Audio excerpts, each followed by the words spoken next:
Okay. Okay. So, where are we in Harry Potter? Last time,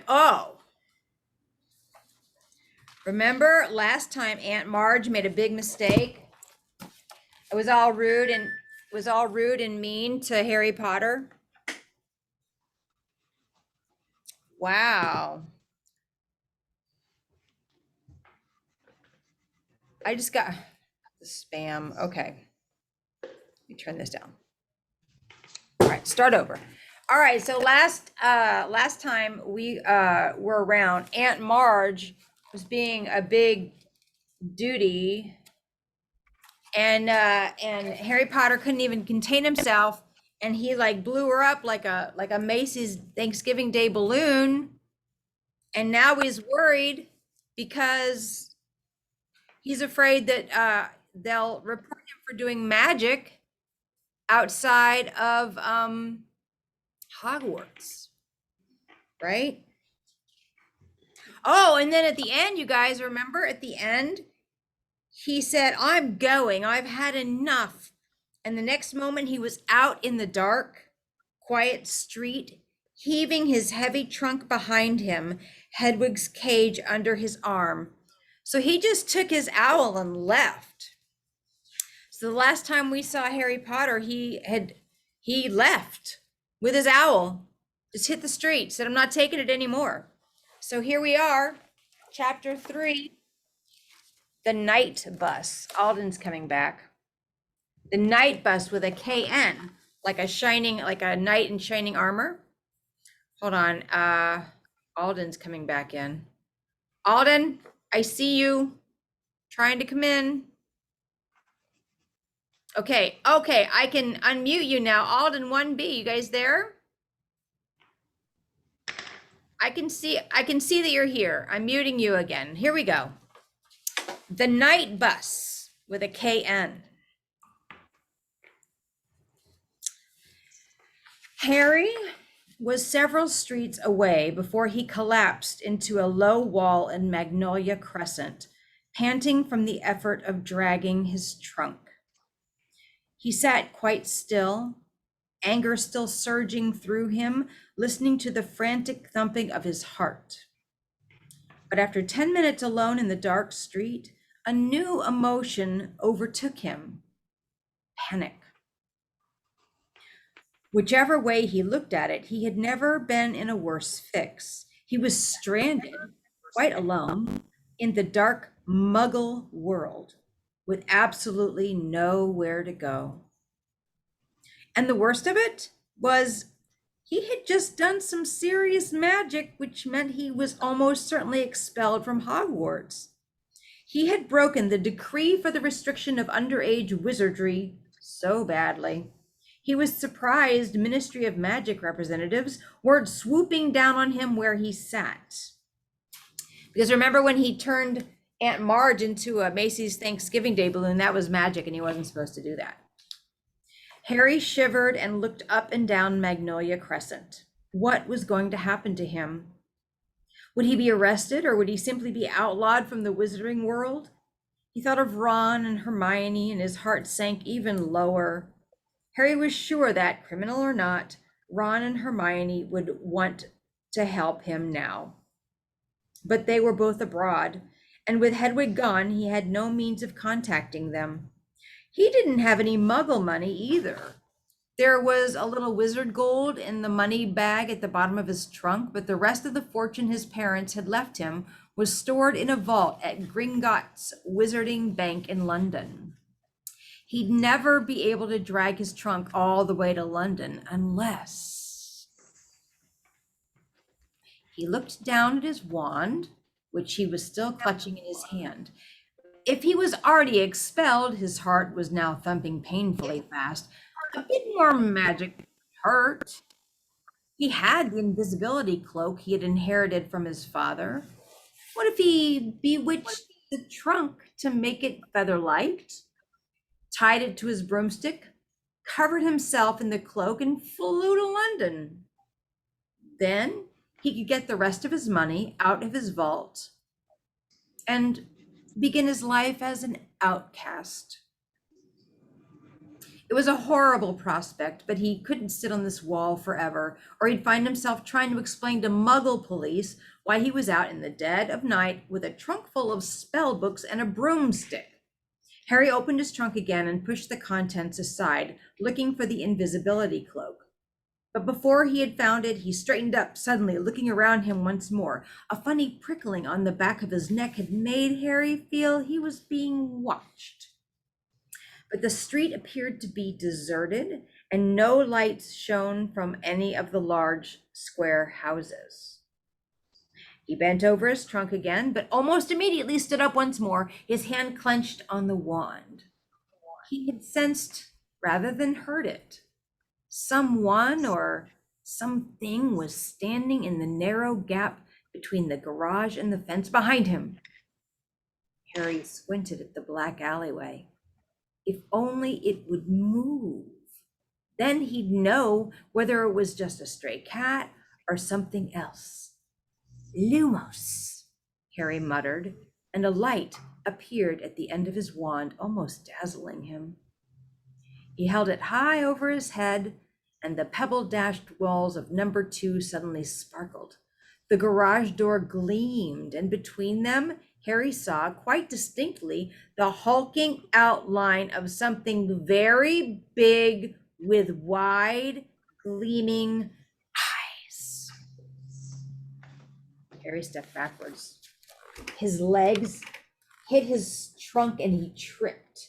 His wand flew out of his hand as he flung out an arm to break his fall, and he landed hard in the gutter. There was a deafening bang, and Harry threw up his hands to shield his eyes against a sudden blinding light. With a yell, he rolled back onto the pavement just in time. A second later, a gigantic pair of wheels and headlights had screeched to a halt exactly where Harry had just been lying. They belonged, as Harry saw when he raised his head, to a triple-decker, violently purple bus, which had appeared out of thin air. Gold lettering over the windscreen spelled the Night Bus with a KN, like a knight in shining armor. For a split second, Harry wondered if he had been knocked silly by his fall. Then a conductor in a purple uniform leapt out of the bus and began to speak loudly to the knight. Welcome to the Night Bus, emergency transport for the stranded witch or wizard. Just stick out your wand hand, step on board, and we can take you anywhere you want to go. My name is Stan Shonpike, and I will be your conductor this The conductor stopped abruptly. He just caught sight of Harry, who was still sitting on the ground. Harry snatched up his wand again and scrambled to his feet. Close to, he saw that Stan Shunpike was only a few years older than he was, 18 or 19 at most, with large protruding ears and a fair few pimples. What were you doing down there? Said Stan, dropping his professional manner. I fell over, said Harry. What'd you fall over for? Sniggered Stan. Oh, I didn't do it on purpose, said Harry, annoyed. One of the knees in his jeans was torn, and the hand he had thrown out to break his fall was bleeding. He suddenly remembered why he had fallen over and turned around quickly to stare at the alleyway between the garage and fence. The night bus's headlamps were flooding it with light, and it was empty. What you looking at? Said Stan. There was a big black thing, said Harry, pointing uncertainly into the gap, like a dog, but massive. So this is what he saw right here. Ah! Oh, the puppy. Oh, the puppy. Ooh, that would be scary in an alley, though, right? He looked. Church is in the house.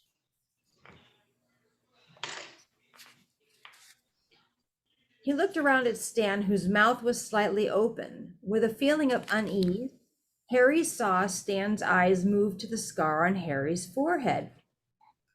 "What's that on your head?" said Stan abruptly. "Nothing," said Harry quickly, flattening his hair over his scar. If the Ministry of Magic was looking for him, he didn't want to make it too easy for them. "What's your name?" Stan persisted. Neville Longbottom," said Harry, saying the first name that came to his head. So this bus," he went on quickly, hoping to distract Stan. "Did you say it goes anywhere?" "Yep," said Stan proudly. "Anywhere you like, long it's on land. Can't do nothing underwater." "Here," he said, looking suspicious again. "You did flag us down, didn't ya? Stuck out your wand then, didn't ya?" "Yes," said Harry quickly. "Listen, how much would it be to go to London?" 11 sickles, said Stan. "But for 15, you get hot chocolate. And for 15, you get an hot water bottle and a toothbrush in the color of your choice." Harry rummaged once more in his trunk, extracted his money bag, and shoved some silver into Stan's hand. He and Stan then lifted his trunk, with Hedwig's cage balanced on top, up the steps of the bus. There were no seats. Instead, half a dozen brass bedsteads stood beside the curtained windows. Candles were burning in brackets beside each bed, illuminating the wood-paneled walls. A tiny wizard in a nightcap at the rear of the bus muttered, "Not now, thanks, I'm pickling some slugs," and rolled over in his sleep. "You have this one," Stan whispered, shoving Harry's trunk under the bed right behind the driver, who was sitting in an armchair in front of the steering wheel. "This is our driver, Ernie Prang. This is Neville Longbottom. Ernie Prang, an elderly wizard wearing very thick glasses, nodded to Harry, who nervously flattened his fringe again and sat down on his bed. You guys know that a fringe means bangs, and like in London, your bangs are your fringe. "Take her away, Ern," said Stan, sitting down in the armchair next to Ernie's. There was another tremendous bang, and the next moment, Harry found himself flat on his bed, thrown backwards by the speed of the night bus. Pulling himself up, Harry stared out of the dark window and saw that they were now bowling along a completely different street. Stan was watching Harry's stunned face with great enjoyment. "This is where we was before you flagged us down," he said. "Where are we, Ern? Somewhere in Wales?" "Ah," said Ern. "How come the muggles don't hear the bus?" Oops, that's Harry. Wrong voice. "How come the muggles don't hear the bus?" said Harry. "Them," said Stan contemptuously. "Don't listen properly, do they? Don't look properly either. Never notice nothing, they don't." Here's a picture of the night bus. On the night bus. Ooh, kind of creepy. There's Ernie driving the bus. "Best go wake up Madame Marstan," said Ern. "We'll be in Abergavenny in a minute." Stan passed Harry's bed and disappeared up a narrow wooden staircase. Harry was still looking out of the window, feeling increasingly nervous. Ernie didn't seem to have mastered the use of his steering wheel. The night bus kept mounting the pavement, but it didn't hit anything. Lines of lamp posts, letter boxes, and bins jumped out of its way as it approached and back into position once it had passed. Stan came back downstairs, followed by a faintly green witch, wrapped in a traveling cloak. Let me read that again. Stan came back downstairs, followed by a faintly green witch, wrapped in a traveling cloak. "There you go, Madam Marsh," said Stan happily as Ern stomped on the brake and the bed slid a foot or so toward the front of the bus. Madame Marsh clamped a handkerchief to her mouth and tottered down the steps. Stan threw her bag out after her and rammed the doors shut. There was another loud bang, and they were thundering down a narrow country lane, trees leaping out of the way. Harry wouldn't have been able to sleep even if he had been traveling on a bus that didn't keep banging loudly and jumping 100 miles an hour. His stomach churned as he fell back to wondering what was going to happen to him and whether the Dursleys had managed to get Aunt Marge off the ceiling yet. Stan had unfurled a copy of the Daily Prophet and was now reading with his tongue between his teeth. A large photograph of a sunken-faced man with long matted hair blinked solely at Harry from the front page. He looked strangely familiar.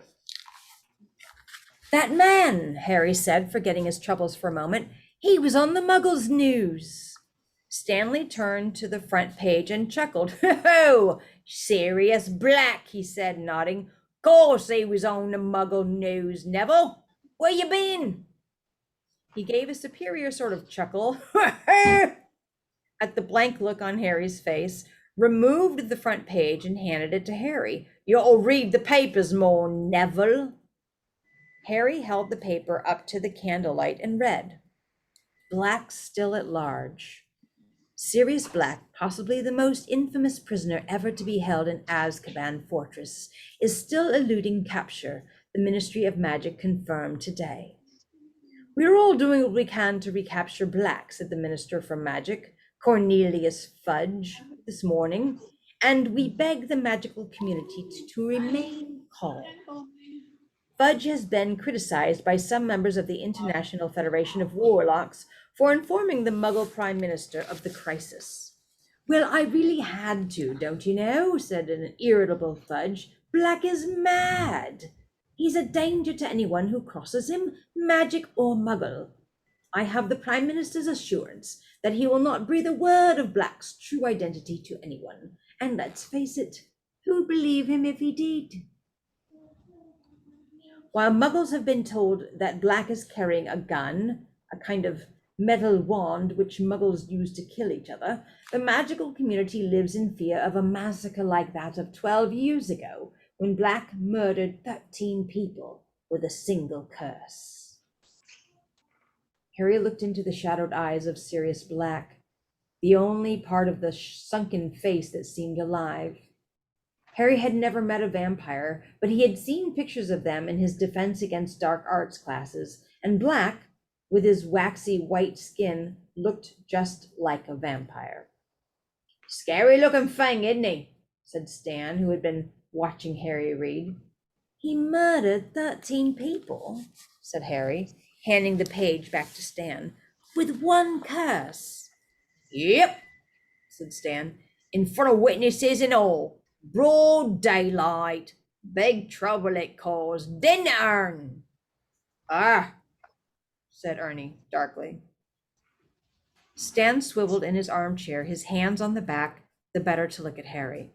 "Black was a big supporter of you know who," he said. "What, Voldemort?" said Harry, without thinking.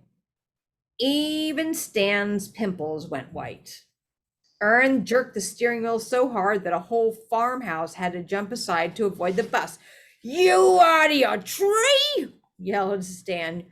"You say his name for?" "Sorry," said Harry hastily. Sorry, I forgot." "Forgot?" said Stan weakly. "Blime me. My heart's going that fast." So Black is a supporter of you-know-who?" Harry prompted apologetically. "Yeah," said Stan, still rubbing his chest. "Yeah, that's right. Very close to you-know-who, I say. Anyway, when little Harry Potter paid to you-know-who," Harry nervously flattened his fringe down again, "all you-know-who supporters were tracked down, weren't they, Ern? Most of them knew it was all over. With you-know-who gone, and they came quiet. But not Sirius Black. I heard he thought he'd be second in command once you know who had taken over. Anyway, they cornered Black in the middle of a street full of muggles, and Black took out his wand and he blasted half a street apart. And a wizard got it, and so did a dozen muggles who got in the way. Horrible, eh? And you know what Black did then? Stan continued in a dramatic whisper. What? Said Harry. Laughed, said Stan. Just stood there and laughed. And when reinforcements from the Ministry of Magic got there, he went with them, quiet as anything, still laughing his head off. 'Cause he's mad, isn't he, Ern? Isn't he mad? If he weren't when he went to Azkaban, he will be now, said Ern in his slow voice. I'd blow myself up before I set foot in that place. Serves him right, mind, after what he did. They had a job covering him up, didn't they, Ern? Stan said. Old street blown up and all, them muggles dead. What was it they said happened, Ern? Gas explosion, grunted Ernie. And now he's out, said Stan, examining the newspaper picture of Black's gaunt face again. Never been a breakout from Azkaban before, has there been, Ern? Beats me how he did it. Frightening, eh? Mind, I don't fancy his chances against them Azkaban guards, eh, Ern? Ernie suddenly shivered. Hey, talk about something else, Stan. There's a good lad. Them Azkaban guards give me the collywobbles. The collywobbles. Stan put the paper away reluctantly, and Harry leaned against the window of the night bus, feeling worse than ever. He couldn't help imagining what Stan might be telling his passenger in a few nights' time. Hear about that Harry Potter blew up his aunt. We had him here on the night bus, didn't we, Ern? He was trying to run for it. All right, I gotta go back because I just got a text and I read it and I lost track of time. All right. Stan put the paper away reluctantly, and Harry leaned against the window of the night bus, feeling worse than ever. He couldn't help imagining what Stan might be telling his passenger in a few nights' time. Hear about that Harry Potter blew up his aunt. We had him here on the night bus, didn't we, Ern? He was trying to run for it. He, Harry, had broke wizard law just like Sirius Black. Was inflating Aunt Marge bad enough to land him in Azkaban? Harry didn't know anything about the wizard prison, though everyone he'd ever heard speak of it did so in the same fearful tone. Hagrid, the Hogwarts gamekeeper, had spent 2 months there only last year. Harry wouldn't soon forget the look of terror on Hagrid's face when he had been told where he was going, and Hagrid was one of the bravest people Harry knew. The night bus rolled through the darkness, scattering bushes and bollards, telephone boxes and trees, and Harry lay, restless and miserable, on his feather bed. After a while, Stan remembered that Harry had paid for hot chocolate, but poured it all over Harry's pillow when the bus moved abruptly from Ainsley to Aberdeen. One by one, wizards and witches in dressing gowns and slippers descended from the upper floor to leave the bus. They all looked very pleased to go. Finally, Harry was the only passenger left. Right then, Neville, said Stan, clapping his hands. Whereabouts in London? Diagon Alley, said Harry. Righto, said Stan. Oh, tight then. Bang! They were thundering along Charing Cross Road. Harry sat up and watched buildings and benches squeezing themselves out of the night bus's way. The sky was getting a little lighter. He would lie low for a couple of hours, go to Gringotts the moment it opened, then set off. Where? He didn't know.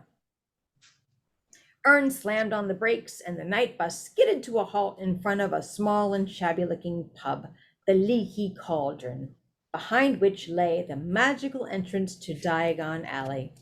Thanks, Harry said to Ern. He jumped down the steps and helped Stan lower his trunk and Hedwig's cage onto the pavement.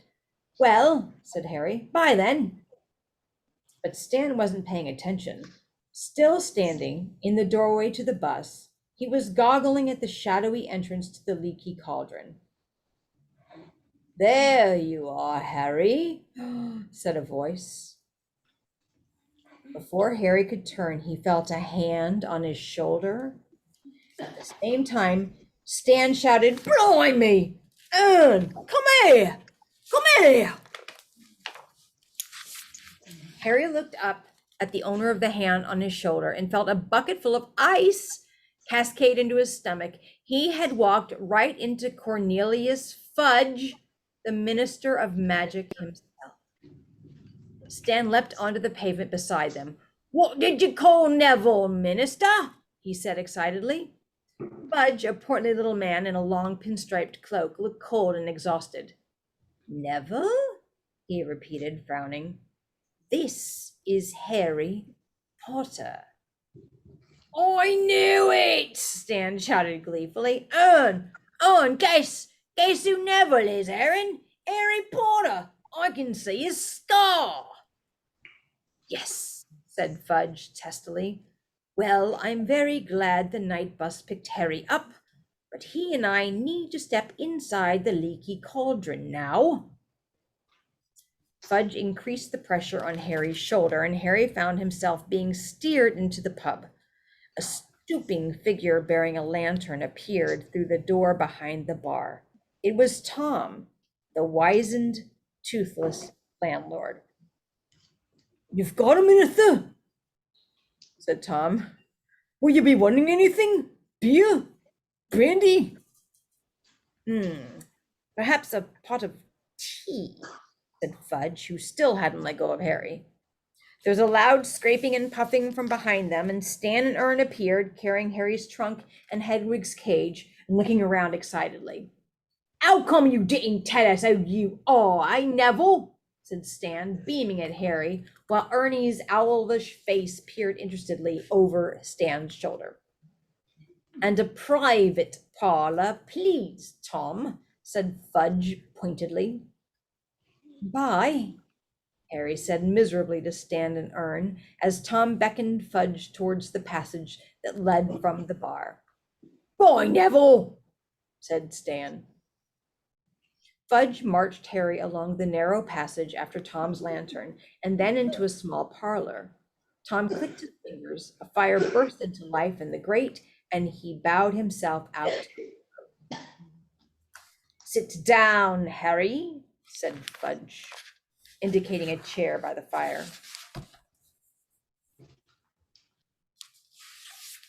Harry sat down, feeling goosebumps rising up his arms despite the glow of the fire. Fudge took off his pinstriped cloak and tossed it aside, then hitched up the trousers of his bottle green suit and sat down opposite Harry. "I'm Cornelius Fudge, Harry, the Ministry for Magic." Harry already knew this, of course. He had seen Fudge once before, but as he had been wearing his father's invisibility cloak at the time, Fudge wasn't to know that. Tom the innkeeper reappeared, wearing an apron over his nightshirt and bearing a tray of tea and crumpets. He placed the tray on a table between Fudge and Harry and left the parlor, closing the door behind him. "Well, Harry," said Fudge, pouring out tea, "you've had us all in a right flap. I don't mind telling you. Running away from your aunt and uncle's house like that, I'd started to think, but you're safe, and that's what matters." Fudge buttered himself a crumpet and pushed the plate towards Harry. "Eat, Harry. You look dead on your feet. Now then, you will be pleased to hear that we have dealt with the unfortunate blowing up of Miss Marjorie Dursley. 2 members of the Accidental Magic Reversal Squad were dispatched to Privet Drive a few hours ago. Miss Dursley has been punctured, and her memory has been modified. She has no recollection of that incident at all. So that's that, no harm done." Fudge smiled at Harry over the rim of his teacup, rather like an uncle surveying a favorite nephew. Harry, who couldn't believe his ears, opened his mouth to speak, couldn't think of anything to say, and closed it again. Ah, you're worrying about the reaction of your aunt and uncle, said Fudge. Well, I won't deny that they are extremely angry, Harry, but they are prepared to take you back next summer, as long as you stay at Hogwarts for the Christmas and Easter holidays. Harry unstuck his throat. I always stay at Hogwarts for Christmas and Easter holidays, he said, and I don't ever want to go back to Privet Drive. Now, I'm sure you'll feel differently once you've calmed down, said Fudge in a worried tone. They are your family, after all, and I'm sure you're fond of each other, very deep down. It didn't occur to Harry to put Fudge right. He was still waiting to hear what was going to happen to him now. So, all that remains, said Fudge, now buttering himself a second crumpet, is to decide where you're going to spend the last 3 weeks of your holidays. I suggest you take a room here at the Leaky Cauldron, and hang on, blurted Harry. What about my punishment? Fudge blinked. Punishment? I broke the law, Harry said, the decree for the restriction of underage wizardry. Oh, my dear boy, we're not going to punish you for a little thing like that, cried Fudge, waving his crumpet impatiently. It was an accident. We don't send people to Azkaban just for blowing up their aunts. But this didn't tally at all with Harry's past dealings with the Ministry of Magic. Last year, I got an official warning just because a house elf smashed a pudding in my uncle's house, said Harry, frowning. The Ministry of Magic said I'd be expelled from Hogwarts if there was any more magic there. Uncle Harry's eyes were deceiving him. Oh, sorry. Jeez. Unless Harry's eyes were deceiving him, Fudge was suddenly looking awkward. Circumstances change, Harry. We have to take into account in the present climate. Surely you don't want to be expelled. Of course I don't, said Harry. Well then, what's all the fuss about? Laughed Fudge airily. Now have a crumpet, Harry, and I go see if Tom's got a room for you. Fudge strode out of the parlor, and Harry stared after him. There was something extremely odd going on. Why had Fudge been waiting for him at the Leaky Cauldron, if not to punish him for what he'd done? And now Harry came to think of it, surely it wasn't unusual for the Minister for it wasn't usual for the Minister for Magic himself to get involved in matters of underage magic. Fudge came back, accompanied by Tom the innkeeper. Room 11's free, Harry, said Fudge. I think you'll be very comfortable. Just one thing, and I'm sure you'll understand. I don't want you wandering off into Muggle London, all right? Keep to Diagon Alley, and you're to be back here before dark each night. Sure you will understand? Tom will be keeping an eye on you for me. Okay, said Harry slowly, but why? Don't want to lose you again, do we? Said Fudge with a hearty laugh. No. Best we know where you are, Fudge cleared his throat loudly and picked up his pinstripe cloak. Well, I'll be off. Plenty to do, you know. Have you had any luck with Black yet? Harry asked. Fudge's fingers slipped on the silver fastenings of his cloak. What's that? Who? Oh, you've heard? Well, no, not yet. But, it's only a matter of time. The Azkaban guards have never yet failed, and they are angrier than I've ever seen them. Fudge shuddered slightly. So, I'll say goodbye.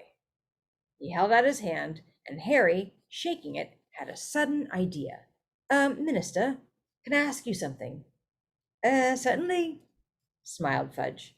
Well, third years at Hogwarts are allowed to visit Hogsmeade, but my aunt and uncle didn't sign the permission form. Do you think you could?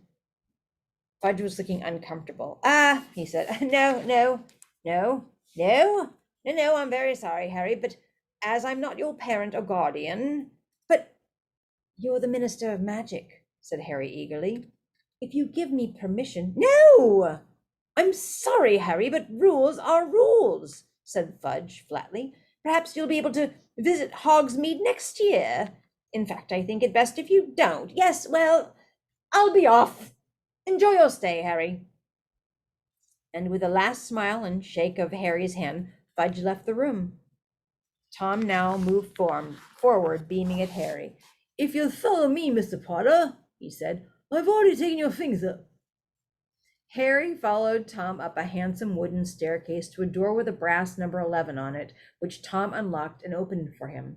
Inside was a very comfortable looking bed, some highly polished oak furniture, a cheerfully crackling fire, and perched on top of the wardrobe, Hedwig, Harry gasped. The snowy owl clicked her beak and fluttered down onto Harry's arm. A very smart owl you got there, chuckled Tom. Arrived about 5 minutes after you did. If there's anything you need, Mr. Potter, don't hesitate to ask. He gave another bow and left. Harry sat on his bed for a long time, absent-mindedly stroking Hedwig. The sky outside the window was changing rapidly from deep velvety blue to cold steely gray, and then slowly to pink, shot with gold. Harry could hardly believe that he'd only left Privet Drive a few hours ago, that he wasn't expelled, and that he was now facing 3 completely Dursley-free weeks. It's been a very weird night, Hedwig, he yawned. And without even removing his glasses, he slumped back onto his pillows and fell asleep. Oh my goodness. So what just happened? He left Aunt Marge's place. There was a dog looking at him. The night bus came and picked him up. It had 2 stories. And then they drove to London, and he was met there by the Ministry of Magic, where he's going to be able to stay there for 3 weeks.